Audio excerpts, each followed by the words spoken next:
భార్యతో ఎంతో అన్యోన్యంగా ఉండి కూడా మగాడు వీధిలోకి వచ్చేసరికి ఆడది ఎదురైతే తలెత్తకుండా ఉండలేకపోతున్నాడు. ఇది ఈనాడు చాలా మందిలో కనిపిస్తున్న బలహీనత. 20 ఏళ్లవాడు, 40 ఏళ్లవాడు, 60 ఏళ్లవాడు, ఇలా వయస్సుతో సంబంధం లేకుండా ఈ కుతూహలం కనిపిస్తోంది.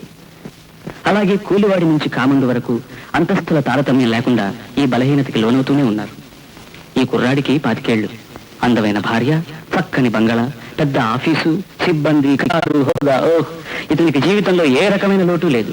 కానీ మదనుడే మూలమట, ప్రతి మనిషి వాడికి దాసుడట, వలపే తీయని వ్యసనమట, అది పడుతుదనానికి సహజమట.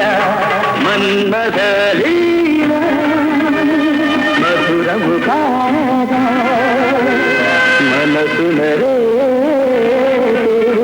తీయని బాధ.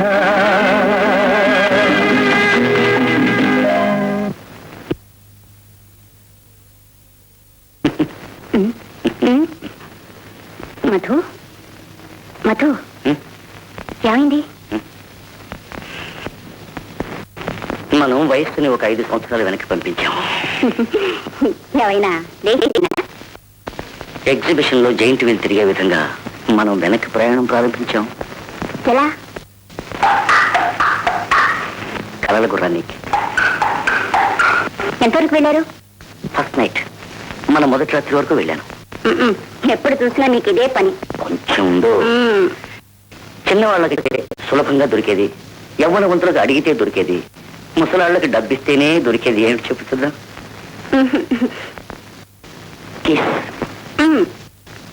ఏదున్నా లేకపోయినా కుంటితనానికి ఏం లోటు లేదు. మరి ఎందులో లోటుందంటావు? ఈ కుంటితనానికి ఓ చంటాడు ఉంటేనే అందం.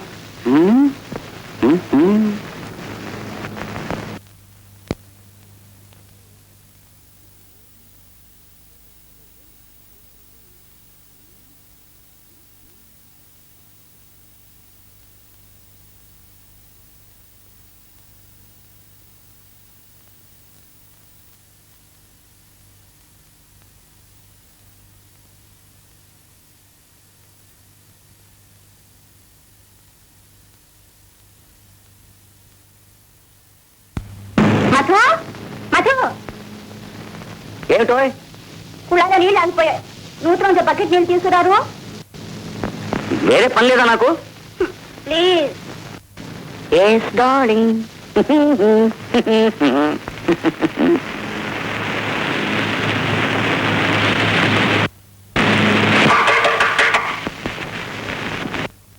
ఇప్పుడు ప్యాకెట్ లేవండి.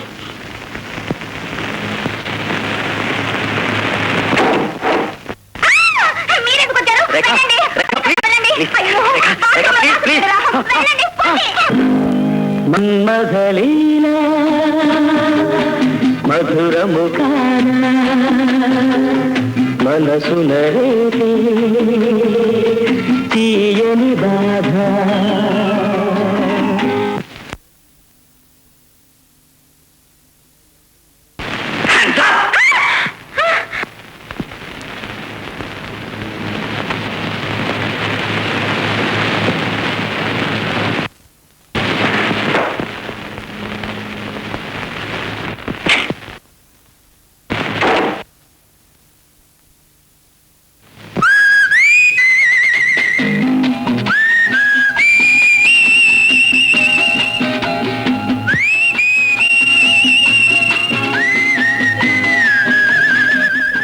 మన్మథలీల మధురము కాదా, మనసునరే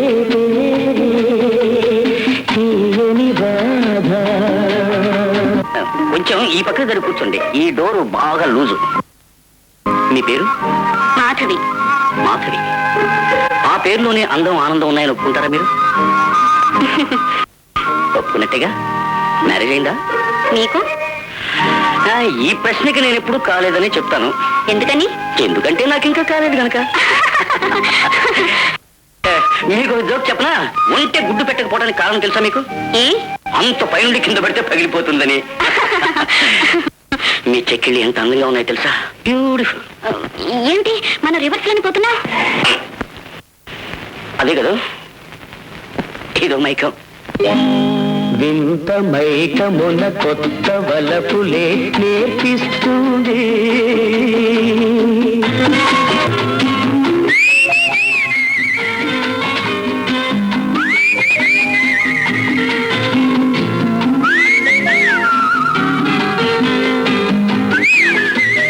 వింత మైకమున కొత్త వలపులే నేర్పిస్తుంది. ఎంత వారలను కాంతదాసులుగా మారుస్తుంది. మన్మథ మధురము మనసున తీయని బాధ. Hello. Yes? How are you? Very good. See you. Okay. Oh, yes. Yes good morning sir. నేను మళ్ళీ ఫోన్ చేస్తాను. Good morning. నేనే మీ కొత్త సెక్రటరీని. ఎక్స్క్యూజ్ మీ సార్, ఇది నా వీక్నెస్. ఏది కన్ను కొట్టడమా? నోను, కళ్ళు ఆర్పడం. పర్వాలేదు, చాలా అందమైన వీక్నెస్. చూడం చూడం.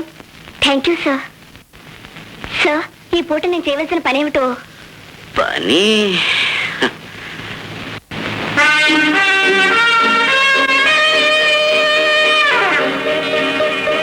ఏం చేయాలో చెప్పారు కాదు. నా దగ్గరకు వచ్చి ఒక నమస్కారం పారే. 5-6 సార్లు ఆఫీస్ అంతా తిరిగి టైప్ రైటర్లో 4-5 పేజీలు చుట్టి పారే. 2 టీ, ఒక లంచ్, బాస్ అయిపోతుంది టైం. Thank you sir. నీ పేరు? అంజు. Sweet name. అంజు.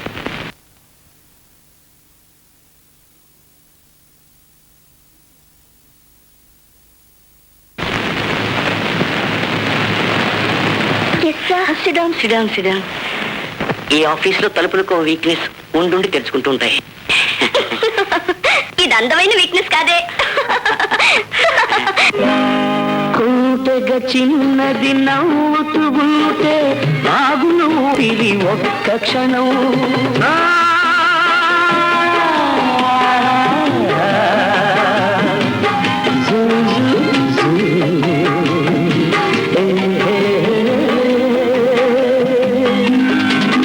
కుంటగా చిన్నది నవ్వుతూ ఉంటే ఆగును పిరి ఒక్క క్షణం. ముద్దుల గుమ్మ ఎదురుగా ఉంటే హద్దులు దాటులు పడుచుదనం. ముద్దుల గుమ్మ ఎదురుగా ఉంటే హద్దులు దాటులు పడుచుదనం.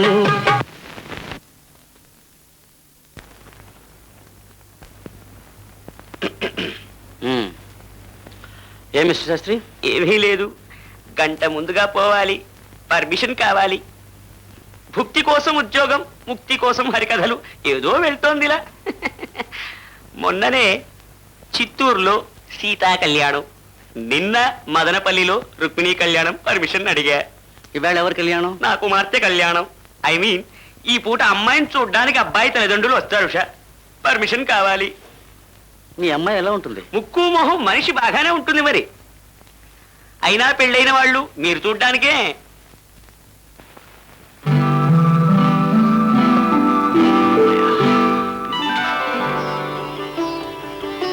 కూర్చుంటావే? కూర్చో కూర్చో. పెళ్లి కుమారుని బాగా చూసుకో. డాడా, నీకు అబ్బాయి నచ్చిందో లేదో? నాకు మీ అమ్మాయి బాగా నచ్చింది. ముహూర్తం నిశ్చయించుకుందాం.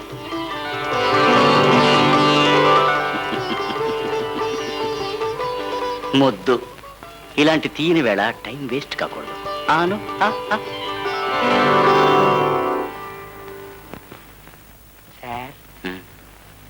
1 అవర్ పర్మిషన్ అడిగా. ఎందుకు? మా అమ్మాయిని చూడ్డానికి పెళ్లి వారు వస్తారని మనవి చేశానే. గడియ కిందటే మ్యారేజ్ అయింది. ఏమంటున్నారు? ఐఎమ్ సారీ మిస్టర్ శాస్త్రి, తరచుగా ఉపన్యాసాలు చెప్తుంటారుగా? ఏదో సత్కార్యం. తరచుగా ఉపన్యాసాలు చెప్తుంటారుగా? ఏదో సత్కార్యం. ఒక చిన్న సందేహం. ఏమిటో? అందంగా ఉన్న పిల్లని చూస్తే తానే పెళ్లి చేసుకోవాలని చపలతం ఉంటుందని విన్నాను. కొందరు మ్యారేజ్ కాని వాళ్ళకి అది అయోగ్యులు చేసే పనండి. వారికి పెట్టాలి శ్రాద్ధం. అయితే పెళ్ళైన వాళ్ళకు చపలతం ఉండవచ్చునా? ఉంటే ఇక మనిషే కాడని అర్థం.